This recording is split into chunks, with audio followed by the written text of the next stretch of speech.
ചേച്ചി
മോളെ പുറത്തു പോ.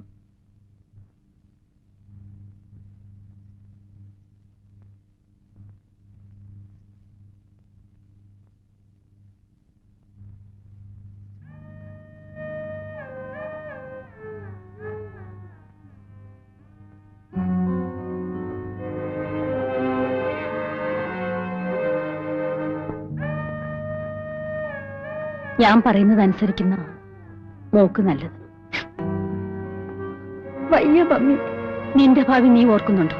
Mummy please. മോളെ നീ ചെറുപ്പമാ. അറിയാതെ പറ്റിയ തെറ്റ് തിരുത്തുന്നതിന് അറിഞ്ഞുകൊണ്ടൊരു തെറ്റ് ചെയ്യാം. അത് ദൈവം പോലും പൊറുക്കും. നാട്ടുകാരിതറിഞ്ഞാൽ നമ്മൾ എങ്ങനെ ജീവിക്കും മോളെ? നാളെ രാവിലെ നമ്മളൊരു ഡോക്ടറെ കാണാൻ പോകും. ഒരു കുഴപ്പവും ഉണ്ടാവില്ല. മോളതിൽ ഒട്ടും ദുഃഖിക്കണ്ട. ഞാൻ ഒരിടത്തും വരില്ല. മരിച്ചാലും മമ്മി പറയുന്ന അനുസരിക്കില്ല. ഇല്ല, ഞാൻ നീ പറഞ്ഞ അനുസരിക്കില്ലേ?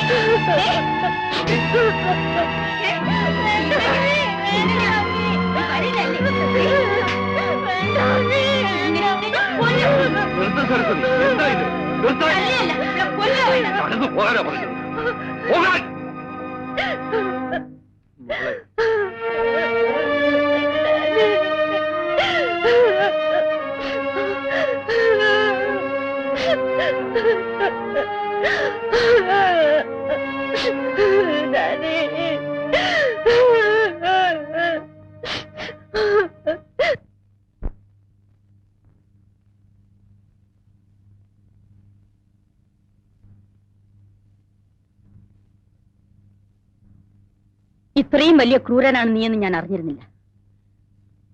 മറ്റാരായിരുന്നാലും ഞാൻ സഹിച്ചേനെ. നീ ഒന്ന് ആലോചിച്ച് നോക്ക്. എനിക്കൊരു തെറ്റുപറ്റി. മനഃപൂർവ്വമായിരുന്നില്ല.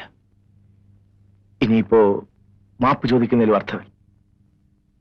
രമണിയുടെ പ്രായം ചന്ദ്രൻ അറിയാമല്ലോ. അവൾക്കത് മനസ്സിലാവുന്നില്ല. വൃത്തികെട്ട നിന്നെ ഇപ്പോഴും അവൾ സ്നേഹിക്കുന്നു. രമണിയുടെ അച്ഛൻ ഇവിടെ വരാത്തെന്താണെന്ന് ചന്ദ്രൻ അറിയാമല്ലോ.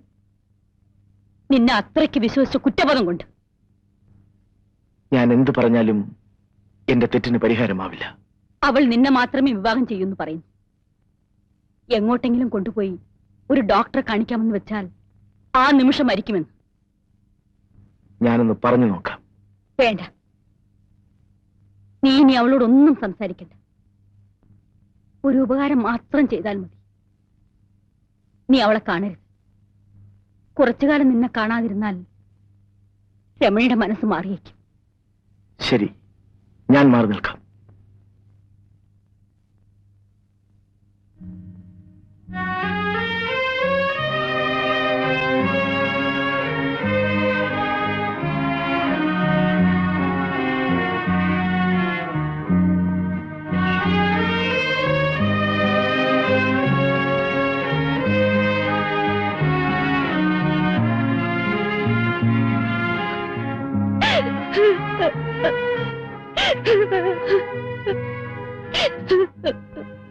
രമണി, മമ്മി പറയുന്നത് അനുസരിക്കൂ.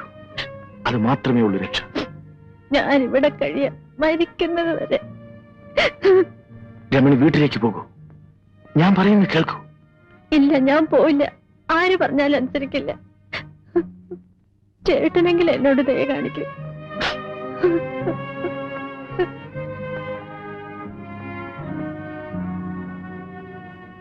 രമണി, ഇത്തരം കാര്യങ്ങൾ സാധാരണമാണ്. എനിക്കും നിനക്കും. ശരി, ഞാൻ പോകാം. പക്ഷേ നമ്മുടെ കുഞ്ഞിനെ നശിപ്പിക്കാൻ ചേട്ടനോ മമ്മിക്കോ കഴിയില്ല.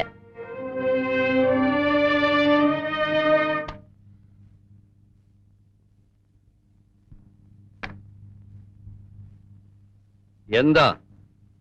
എത്ര പറഞ്ഞിട്ടും അവൾ അനുസരിക്കുന്നില്ല. നിങ്ങൾക്കൊന്നും അവളോട് പറഞ്ഞൂടെ?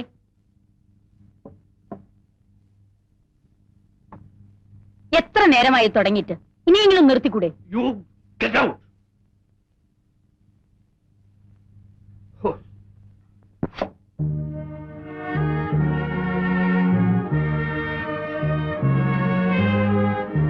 മോൾ ഇന്ന് എന്തെങ്കിലും കഴിച്ചോ? ഇന്നലെയോ? പോയി എന്തെങ്കിലും കഴിക്കൂ. വരൂ മോളെ, വരൂന്ന്. That's my girl.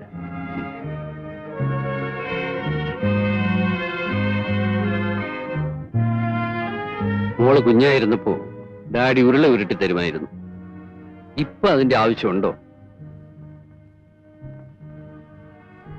മോക്ക് ചന്ദ്രനെ അത്രയ്ക്ക് ഇഷ്ടമാണോ? കഴിച്ചു തുടങ്ങി, എന്നിട്ട് മറുപടി പറഞ്ഞാൽ മതി. നിങ്ങളെ ഇവിടെ ഒറ്റയ്ക്കാക്കിയത് അച്ഛന്റെ തെറ്റാണ്. പക്ഷേ അതിന് ഇത്ര വലിയ വില കൊടുക്കേണ്ടി വരുമെന്ന് ഞാൻ ഓർത്തില്ല. ചന്ദ്രനെ വിവാഹം കഴിച്ചില്ലെങ്കിൽ ആത്മഹത്യ ചെയ്യുമെന്ന് പറഞ്ഞ മോളാണോ ഇപ്പൊ ഈ ചെറിയ കാര്യത്തിന് കരയുന്നത്? കുട്ടികളെ പോലെ ആവാതിരുന്ന് ഊണ് കഴിക്കും മോളെ. അല്പം മുൻപ് ഞാൻ ചന്ദ്രനെ കണ്ടു. വരുന്ന ആഴ്ചയിൽ നിങ്ങളുടെ വിവാഹം നടക്കും. വളരെ കുറച്ചാളുകളെ മാത്രമേ വിവാഹത്തിന് ക്ഷണിക്കുന്നുള്ളൂ. എന്റെ മോക്കത് ഇഷ്ടമാകുമോ? മമ്മി വിവാഹത്തെ നന്നായി എതിർത്തതാണ്. എന്റെ ഒറ്റ നിർബന്ധം കൊണ്ടാണ് ഡാഡി സമ്മതിച്ചത്. വിവാഹം നടക്കുമ്പോൾ എനിക്ക് 16ഉം ചന്ദ്രേട്ടൻ 35ഉമായിരുന്നു പ്രായം. എന്റെ ഹീറോ ആയിരുന്നു ചന്ദ്രേട്ടൻ. ഞാൻ വായിച്ചിട്ടുള്ള പല കഥകളിലെയും പെൺകുട്ടികളെ പോലെ എന്റെ ഗർഭത്തെ ഞാൻ അതിരറ്റ് സ്നേഹിച്ചു. എനിക്കൊരു കുട്ടി പിറക്കുന്നത്, അവനെ താലോലിക്കുന്നത് എല്ലാം ഞാൻ സ്വപ്നം കണ്ടു.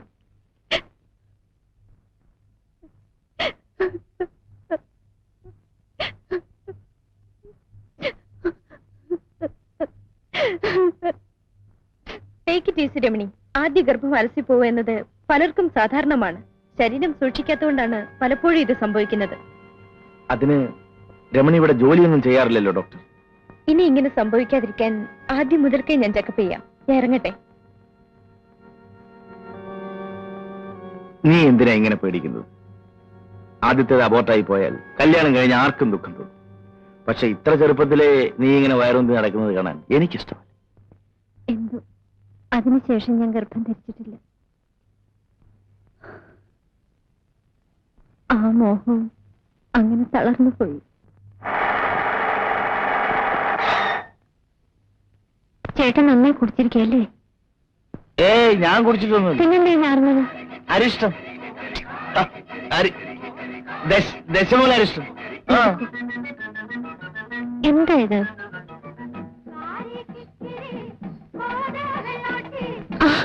ചേട്ടൻ്റെ അടുത്ത് കുടിച്ചിട്ട് വണ്ടി ഓടിക്കരുതെന്ന് പറഞ്ഞിട്ടില്ലേ? ഞാൻ കുടിച്ചിട്ടില്ല. ഞാൻ കുടിച്ചിട്ടില്ല എന്ന് പറഞ്ഞാൽ നീ അത് വിശ്വസിക്കണം. Do you understand?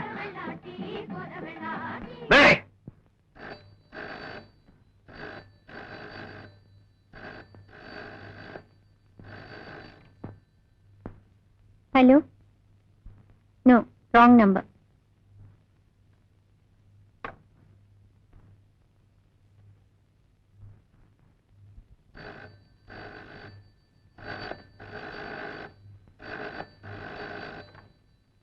Hello? Yes? 231 here? Hello? Hello?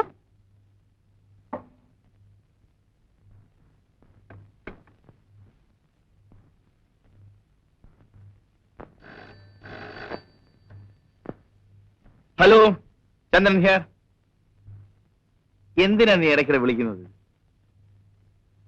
ഞാൻ വരുമെന്ന് പറഞ്ഞാൽ വരും. വെറുതെ ബഹളം വെക്കാതെ. മമ്മി അടുത്ത് എങ്ങനെയുണ്ടോ? അടങ്ങിയിരിക്കണ്ട മോളെ. എടാ നായിന്റെ മോനെ, ഞാൻ പറയുന്നത് കേൾക്ക്. ഞാനിപ്പോ പുറത്തേക്ക് ഇറങ്ങുക. കുറച്ച് പർച്ചേസ് ഉണ്ട്. നാളെ വെളുപ്പിന് 5 മണിക്ക് പുറപ്പെടും. ഹോട്ടലിൽ കാണാം. ഓക്കെ?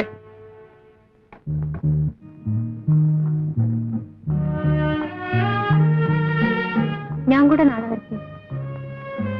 അവിടെ പ്രത്യേകിച്ച് കാണാനൊന്നുമില്ല. ഞാൻ മീറ്റിങ്ങിന് തിരക്കിലുമായിരിക്കും. ഞാൻ മുറിയിൽ ഒറ്റയ്ക്ക് ഇരുന്നോളാം. എങ്കിൽ കൂടെ പോന്നോ?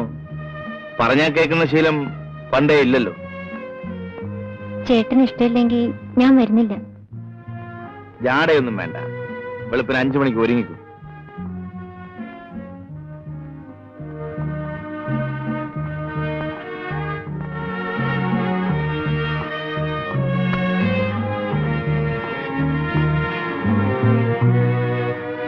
ആ സാരി വേണ്ട, വേറെന്തെങ്കിലും എടുത്തു വയ്ക്കും. ചേട്ടന് ഇഷ്ടപ്പെട്ട് വാങ്ങിയതല്ലേ, എനിക്ക് ഇതാ ഇഷ്ടം.